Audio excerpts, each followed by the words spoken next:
A man and a woman were reportedly murdered in their sleep in the parish of Hanover.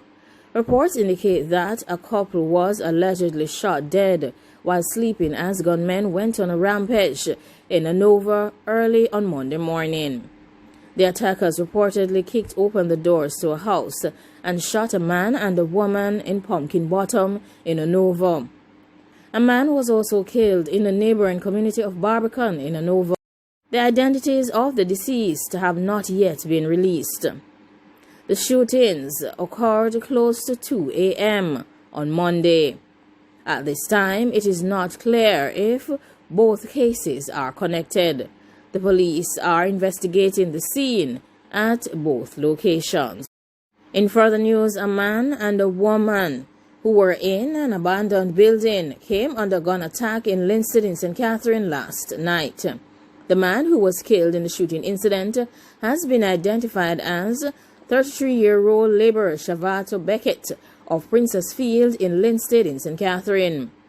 The attacker is being sought by the police. The incident occurred close to 9:30 p.m. According to reports, the male attacker and a woman ventured to the abandoned building and discovered that it was already occupied by the couple. It is further reported that the man, who was said to be wearing a mask, pulled a gun and opened fire.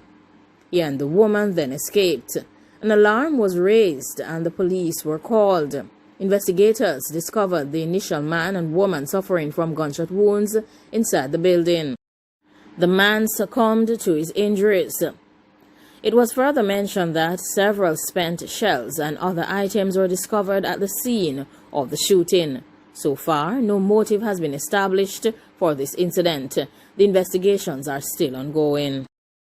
One person is now dead while 2 others were injured in a crash in St. Ann. A 3-vehicle collision in Ochireos in St. Ann this morning resulted in the death of a man and the injury of 2 others. The deceased has been identified as John Richards, a 27-year-old painter of Breadnut Hill in Ochireos in St. Ann. Reports indicate that close to 9:30, Richards was driving his Honda Civic motor car along the roadway towards Ochireos when, on reaching a section of the corridor, he lost control of his vehicle. The car reportedly slammed into the back of a Toyota Coaster bus, which then ran into the rear of a Toyota Sprinter motor car. The drivers of all 3 vehicles received injuries and were rushed to the hospital where Richards succumbed to his injuries. The driver of the Toyota Sprinter was admitted while the bus driver was treated and released.